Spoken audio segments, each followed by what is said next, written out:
Bom dia, pessoal, beleza? Vamos começar a nossa devolutiva.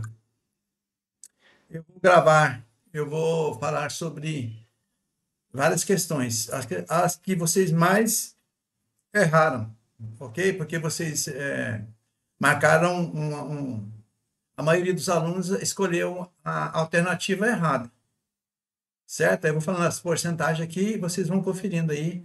Aquelas questões que eu não corrigi aqui é porque teve mais acerto do que erro. Aí, quem já que errou ela faz a correção, tá? Usa aí as metodologias que quiserem fazer a justificativa, ok? A primeira questão aqui é a questão um, que é a questão descritiva, né? Que eu pedi mecanismo de ação do AIS e AINES e pedi também efeitos adversos e precauções clínicas, ok?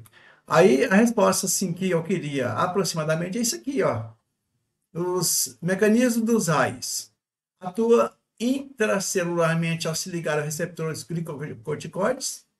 O complexo farmo-receptor transloca-se ao núcleo celular, modulando a transcrição gênica. Inibe a expressão de genes pró-inflamatórios e induz a expressão de genes anti-inflamatórios. Enzima, fala do enzima, o alvo, né? Importante, que é a fosfolipase A2. Isso aqui é o mais importante, ó, tá vendo? Consequência, redução da liberação do ácido araquidônico, tá vendo? Isso aqui é a redução, ó. Isso aqui já é muita coisa, né? Que leva à inibição global da síntese da prostaglandinas, leucotrienos e outros eicosanoides. Isso aqui eu quase não falei na aula, né? Mas isso aqui é consequência aqui dos anti-inflamatórios esteroidais e antiesteroidais também. Os não esteroidais, no caso aqui, ibuprofeno, né? Ele inibe diretamente o quê? O COX, COX-1, COX-2, até o COX-3, que não é muito importante ainda. Consequência, redução da síntese de quem? Das prostaglandinas, que evita a dor, né? Ok? Febre, inflamação. O ibuprofeno é um inibidor não seletivo, né? Dos sintomas COX-1 e COX-2. Então, isso aqui era o mecanismo que eu queria que vocês falassem aproximadamente, né? E a segunda questão é os efeitos adversos e precauções clínicas do AIS e do AINES, os corticoides de uso prolongado. Então, se você está efeitos adversos, supressão do eixo hipotálamo-hipófise adrenal, que é o risco de insuficiência adrenal, hiperglicemia e risco de diabetes mellitus, osteoporose, miopatia, fragilidade muscular. Isso aqui são os efeitos, né? Suscetibilidade a infecções. Então, você pode usar em tempos prolongados, causar o quê? Certa resistência aí, né? Ok? Síndrome de Cushing, iatrogênica, catarata, glaucoma, beleza? São os efeitos dos AIS, corticoides. Precaução, usar menos tempo, né? Usar menor dose em um tempo menor, né? Monitorar a glicemia, função adrenal, densidade óssea. Desmame gradual, você tem que parar de ir tomando devagar, né? Para evitar algum tipo de insuficiência adrenal. E os AINES, no caso aqui, ibuprofeno.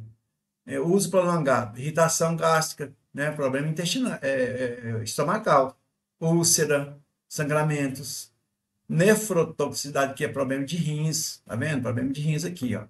Risco cardiovascular, aí no caso é AVC, infarto, beleza? Precauções, uso com proteção, usar omeprazol, os prazol, né? Omeprazol, pantoprazol, né? A pessoa tem que ali proteger o processo gástrico. Evitar paciente com insuficiência renal. Então, quem tem problema de rins e coração, tem que evitar esses ibuprofeno da vida aí, tá? Evitar a combinação de outros nefrotóxicos anticoagulantes. Então, não pode combinar o ibuprofeno com outro, que também tem a mesma função. Para quê? Não é? Então, isso aqui é o que eu queria que você me respondesse na questão número 1, beleza? Agora, a questão 2, eu escolhi a questão 2, que é a questão de conhecimentos gerais. A chance de uma criança de baixa renda ter um futuro melhor que a idade em que nasceu está em maior ou menor grau relacionada à escolaridade e ao nível de renda dos seus pais. Nos países ricos, o elevador social anda mais rápido. Nos emergentes, mais devagar. No Brasil, ainda mais lentamente ainda. O país ocupa a segunda pior posição em um estudo sobre mobilidade social feito pela Organização para a Cooperação e Desenvolvimento Econômico, OCDE, em 2018, com dados de 30 países. Então, o Brasil está. Não, o Brasil é o segundo pior, né? Pode imaginar. Segundo os resultados, seriam necessárias 9 gerações para que os descendentes de um brasileiro, entre 10%, os 10% mais pobres, atingissem o nível médio de rendimento do país. Imagina, né? A estimativa é a mesma para a África do Sul e só perde para a Colômbia, onde o período de ascensão levaria 11 gerações. Mais de um terço daqueles que nascem entre 20% mais pobres no Brasil permanece na base da pirâmide, lá embaixo, né? Pobre. Enquanto que apenas 7% consegue chegar aos 20% mais ricos. De cada 100, 7 consegue chegar aos 20% mais ricos. Filho de pais na base da pirâmide tem dificuldade de acesso à saúde e maior probabilidade de frequentar uma escola com ensino de baixa qualidade. A educação precária, em geral, limita as opções para esse jovem no mercado de trabalho. Sobra-lhes emprego de baixa remuneração, em que a possibilidade de crescimento salarial para quem tem qualificação é pequena. E a chance de perpetuação no ciclo de pobreza é grande. Ok? A partir das informações apresentadas, é correto afirmar que a maioria, olha para você ver, índice de acerto 18%, 18,8% de acerto. Foi a que teve menos acerto na prova. A maioria marcou a letra A. O fator ambiental e o fator demográfico afetam a mobilidade social observada. Fator ambiental e demográfico, sendo ela a menor dos países que apresenta a maior taxa de natalidade. Isso aqui não tem nada a ver com questão, gente. Não sei como é que vocês marcam a letra A. A maioria marcou a letra A. Ok? Qual que é a letra certa? Letra D. A ascensão social depende de fatores viabilizadores que estão fora do alcance das camadas pobres, o que ocasiona conflitos sociais em busca de acesso a tais fatores. Então, a ascensão social, que é o crescimento, depende de quem? De fatores que possam viabilizar isso. E esses fatores viabilizadores estão fora dos alcances das camadas pobres. Então, são vários fatores: saúde, segurança, emprego, sabe? Educação. Então, a classe mais pobre não consegue chegar, beleza? Aí, vocês marcaram a letra A. Apesar de fatores demográficos poderem influenciar a mobilidade, lógico, né? O texto não faz relação à taxa de natalidade e mobilidade social. Ela não fala isso, gente. A taxa de natalidade e mobilidade fala? Não fala. A afirmação aqui extrapola os dados apresentados, que fala ó, taxa de natalidade. Não, ela não fala isso, beleza? Só menciona a criança que nasce, né? Ela não falou taxa de natalidade, beleza? Aí vem a questão 3. Questão 3. A questão 3, ó, acerto, 29,70% acertado. Qual que é a resposta certa? A resposta deve possuir, olha só, vamos ler aqui. A histamina, presente na maior parte das células, é um mediador de dor conhecido desde o início do século passado. Essa substância ativa nociceptores polimodais. Aqui são palavras que acontecem quando você está estudando um livro, você vê isso, né? E produz dor quando injetados na pele em seres humanos. Na lesão tecidual, a histamina é liberada e ocorre dor, vasodilatação, edema locais.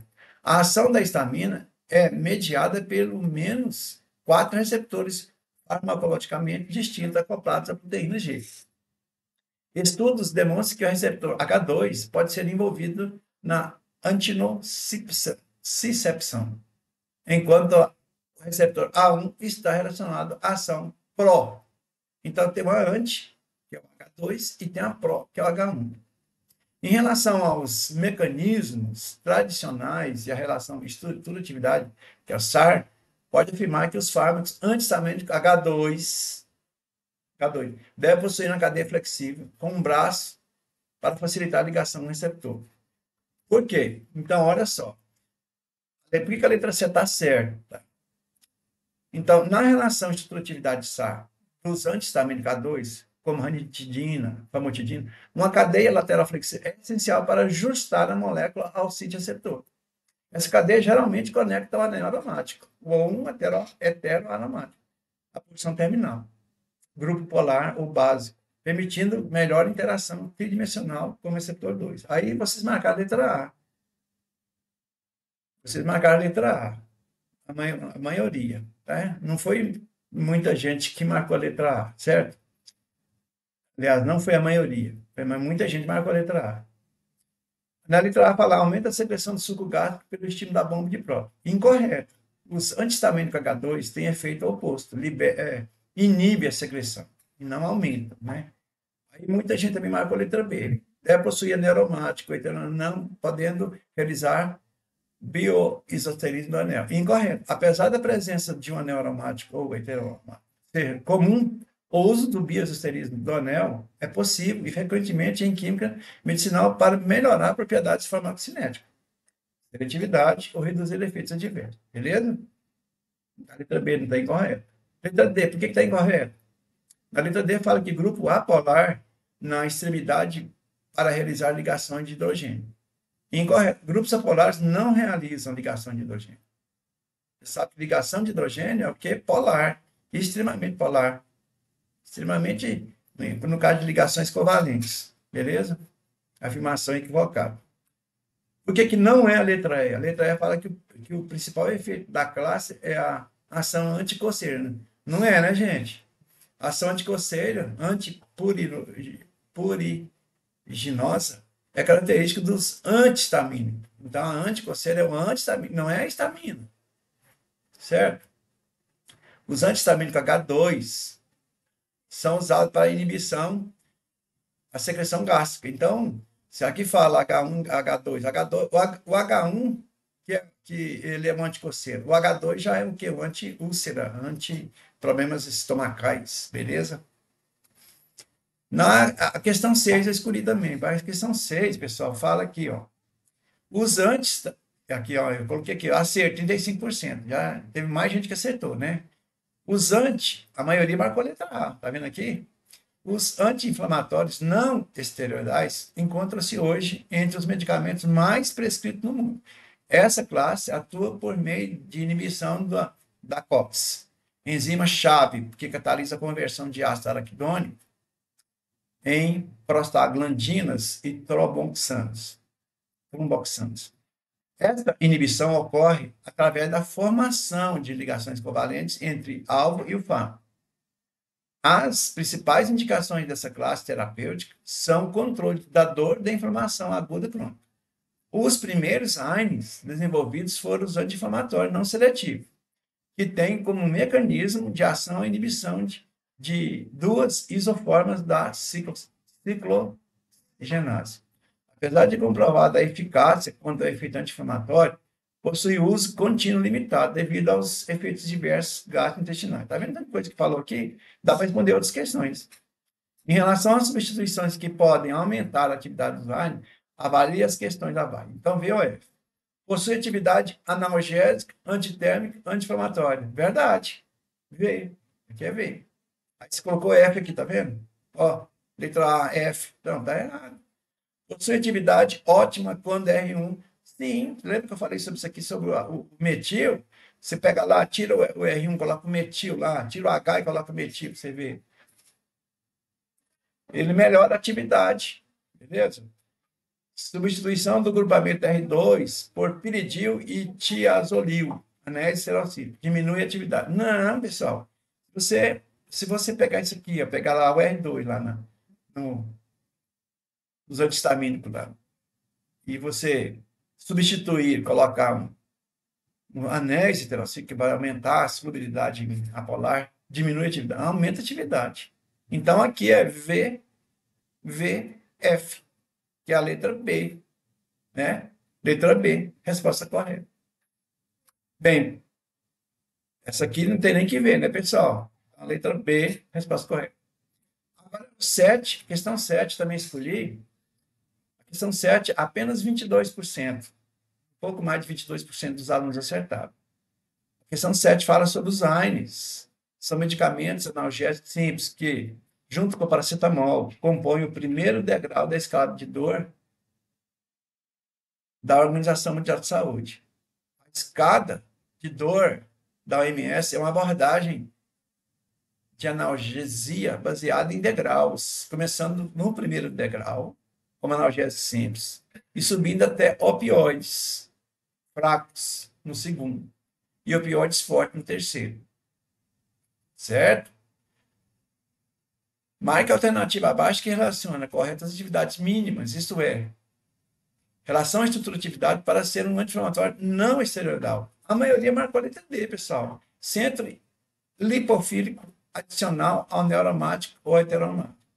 Lógico que não, né, pessoal? A resposta certa, ó, ácido. Gente, os AINES, principalmente os AINES, precisam de ácido. Ácido central. Centro lipofílico adicional, certo? Aqui está vendo centro lipofílico adicional, beleza? A neuromático e heteroátomo. Então, essa letra D quase estava certa, mas se não fosse o que? A falta do ácido central, beleza? O ácido central do centro lipofílico adicional, ele é necessário, pessoal. É a condição mínima para que haja uma relação estrutura-atividade dos AINES. Ok? Por que não é a letra D, né? Porque a D, o ácido central é indispensável, não tem ácido, tá vendo?